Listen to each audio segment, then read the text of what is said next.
জনৈক যুবক একদিন মাকে বলছেন, মা, সত্যি আমি এত সব অন্যায় করেছি যে লজ্জায় তোমার কাছে বলতে পারি না। মা পরম স্নেহে সেই পদস্খলিত সন্তানের মাথায় হাত বুলিয়ে বললেন, মায়ের কাছে ছেলে ছেলে। স্নেহের সেই অমৃত স্পর্শে অভিভূত সন্তান বললেন, এত দয়া তোমার কাছে পেয়েছি বলে যেন কখনো মনে না আসে যে তোমার দয়া পাওয়া বড় সুলভ। আর একবার সম্ভ্রান্ত বংশের এক মহিলা কোনো এক সময় বিপথে গিয়ে পরে অনুতপ্ত হন।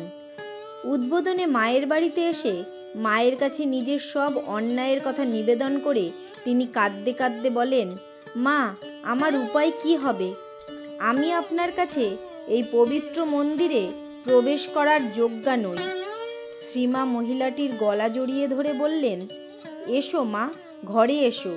পাপ কি তা বুঝতে পেরেছ, অনুতপ্ত হয়েছ। এসো, আমি তোমাকে মন্ত্র দেব। ঠাকুরের পায়ে সব অর্পণ করে দাও, ভয় কি? একদিন প্রসন্ন মামার মেয়ে নলিনী একজন মুসলমান মজুরকে খেতে দিচ্ছেন।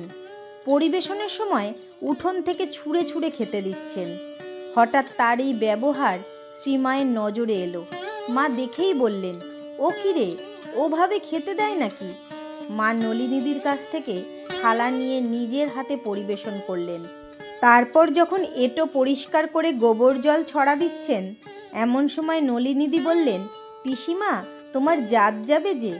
মা বললেন, ছেলের এঁটো পরিষ্কার করলে জাত যায় নাকি? এমনই ছিলেন মা। সবাইকে সন্তান রূপে দেখার অসাধারণ ক্ষমতা ছিল সারদা মায়ের। সমাজ যাকে দূরে ঠেলে দিত তাকেও আপন করে কাছে টেনে নিতে পারতেন তিনি।